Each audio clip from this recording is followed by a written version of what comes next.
proyekto sa serbisyo karaban o Performance Leader Summit 2025 kini padagtingon dili lang usa ka formal nga kalihukan kundi usa ka dakong panagiusa tali sa gobyerno o sa atong mga igsoon nga kaniadto anaa sa laing dalan apan karon nipili sa kalinaw ug bag-o ang atong tumo karon adlaw mao ang pagsiguro nga walay mabiyaan sa mga benepisyo o serbisyo na gihatag sa gobyerno.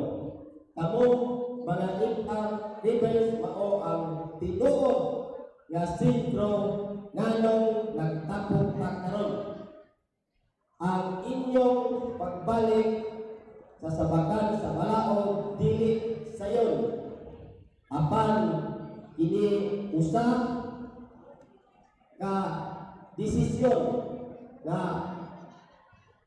alayan gayon pasidunggan karon aniha kami aron ipakita na ang inyong desisyon wala masayang o ang gobyerno andang nagutabang o kuparok uban kaninyo. Ang atong serbisyo karaban usa ka timaan na ang gobyerno dili maghulat nga kamo paanguadto sa dagkong opisina aron mangayo og tabang.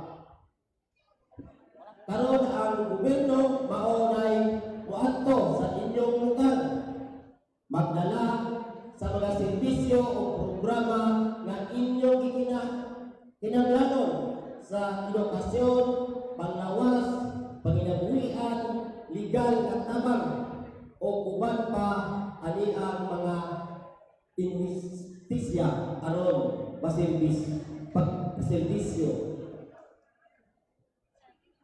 Ang Formal Leader Summit usa ka higayon nga kamo mahimong tingog o inspirasyon sa uban.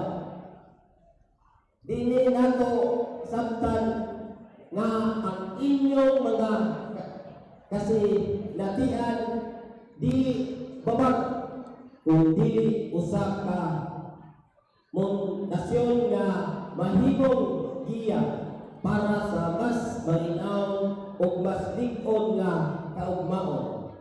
Dili nato masiguro nga ang inyong mga panginahanglan masayran o matubag pinaagi sa tinabagay. Mga igsoon, kini nga inyos nyatiba wala mahimong posible kung wala ang liderato ni Gobernador Pinto is wala. Walay lain nga gobernador nga sama niya kasuporta dili lang sa mga programa sa lokal apan apil usab sa mga programa sa nasyonal nga mitungong alang sa kalinaw, kaayuhan o kauswagan ang iyang liderato mao ang nagdala kanako og usa ka tin-aw nga pananaw nga ang mga misamisno magpuyon, malinaw, manabuon o malipayon. Isip